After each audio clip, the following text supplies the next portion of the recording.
Welcome to the Let's Get Entrepreneurial podcast, your go-to resource for navigating the world of entrepreneurship. In today's episode, we're diving into aspects of analyzing market size and growth potential. Join us as we explore the insights and methods to effectively assess market opportunities and set your venture on a path to success. The Let's Get Entrepreneurial podcast is your ultimate launchpad for igniting ideas and skyrocketing your entrepreneurial dreams. Tune in, buckle up, and let's unleash the entrepreneurial spirit within. Your two hosts will be Professor Gary Palin and serial entrepreneur Ryan Budden. Hello, Ryan. How are you doing today? I'm doing brilliantly. What about you? Still keeping very busy, as always. Good. Well, the fall semester is coming up for you, so you must be slammed. Yeah, I'm putting together the courses, making some adjustments on them, and it's still quite a bit of work. You think I'd leave well enough alone? Not with you, I don't. Yeah, I'm always looking for a way to improve it and do things better. It's continuous improvement. That's what academia should be. You would hope. Today, I wanted to talk about analyzing market size and growth potential because it struck me as we were doing some of the previous episodes, we were talking about market size, we were talking about growth, but we really didn't have the time to get into the nitty gritty of it. I thought we could take a little bit more of a deeper dive into looking at how do you analyze a market? How do you look at growth potential? I love it.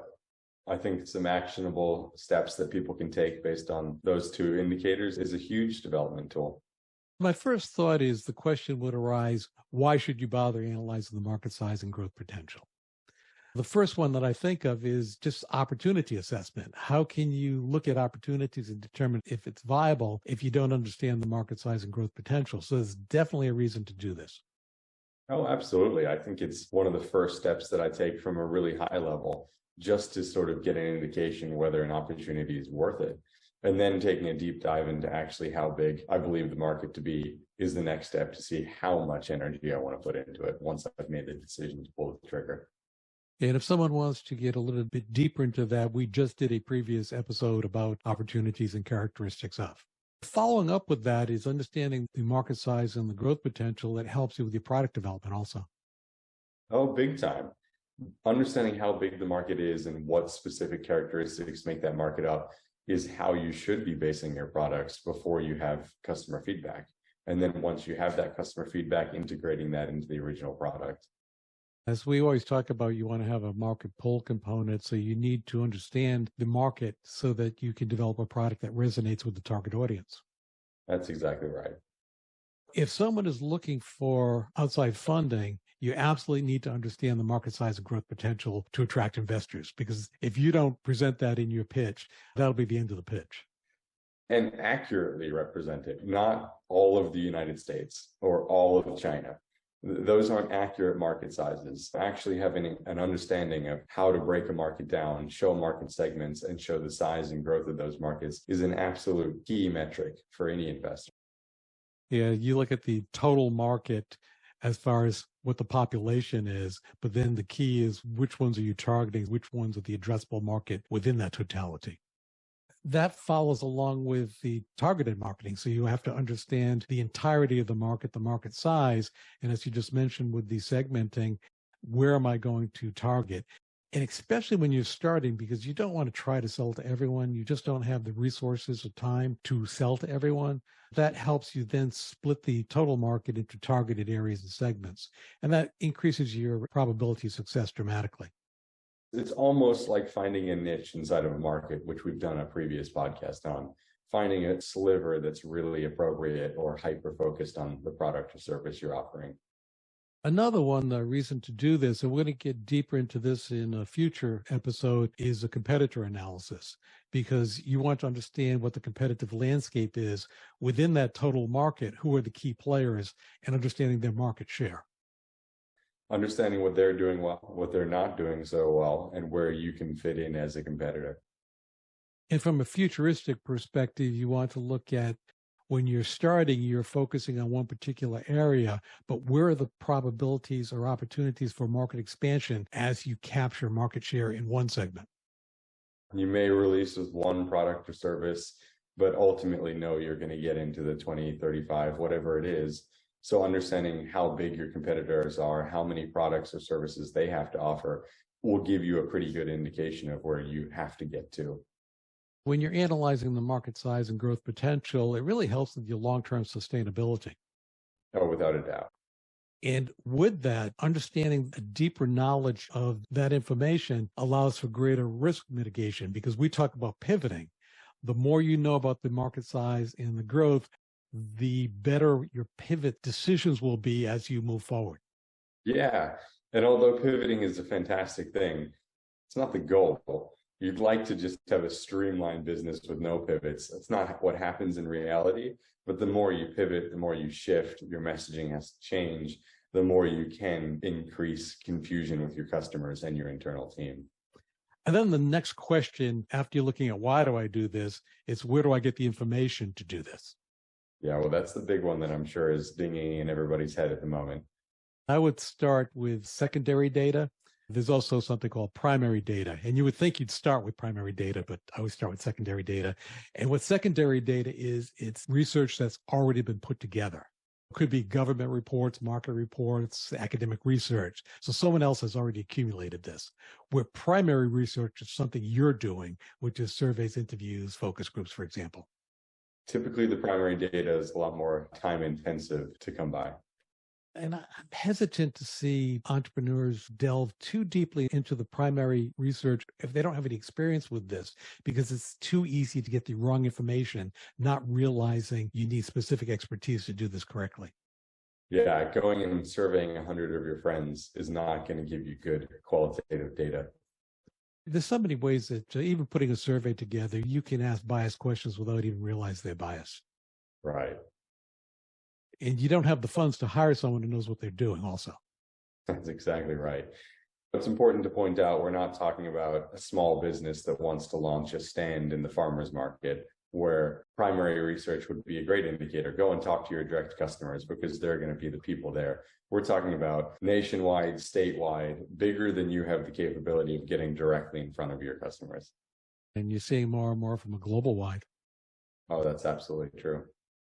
Another way after primary and secondary research, and this is, I know, one of your favorites, is web analytics. Do you mind touching on web analytics? Because you know that much deeper than I do. Web analytics are a series of tools that you can use to judge web traffic. And web traffic is a really, really good indicator on how interested people are in a certain topic. So the easiest one, it's free, is Google Trends. If you just type in Google Trends on Google, it'll bring you into their portal and you can type in keywords. Just have a play around with it. You can see how much search traffic is based off of a single keyword, trying adjusting those keywords, comparing them. Google offers a ton of free tools on that, and it's a really great surface level indicator of a trend analysis. Another area that I always look at is, again, competitor analysis, but this from the perspective, I'll surf their websites. I'll look at their marketing strategies. What products are they offering?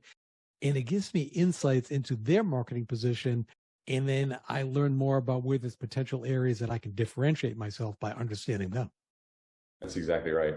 I'm always a big proponent of calling them and trying to probe a salesperson or chatting with a salesperson. You can often find quite a lot of information about how they're giving their pitch, how they're selling something to you as well. Now, if you're in an industry-specific area, this is one that very often people will miss out, is trade associations. They have a plethora of information about industries that very often, even if you don't join, they're willing to share some of it, if not all of it, with you just by asking. Absolutely. They exist to share that information. Oftentimes, they're very willing to do that. They can pull that data and that information from companies in that industry. So it's very fine-tuned. And they can make really great connections. I can't tell you how many times I've been probing questions about market size and data with some sort of trade association or network that companies belong to. And they've made a really great referral of someone that's willing to talk. You can also have data collection on various online platforms. SurveyMonkey, you and I use Typeform, there's Google Forms. They're pretty easy to use tools for creating and distributing surveys to a broader audience. Just about anybody that's proficient with the internet can create a survey and distribute it effectively with those tools. Another source of this information will be just monitor social media. That's a tricky one. It's sometimes hard to judge volume on social media, but you can certainly look at interest groups like Facebook groups or Instagram pages that people are responding to, see where the engagement is really high. LinkedIn has specified groups that you can join also and get information from that aspect. Yeah, absolutely. Oftentimes the LinkedIn groups really have some good information in them as well. Attending industry conferences and events, they allow an entrepreneur to garner quite a bit of information from talking to people within the industry.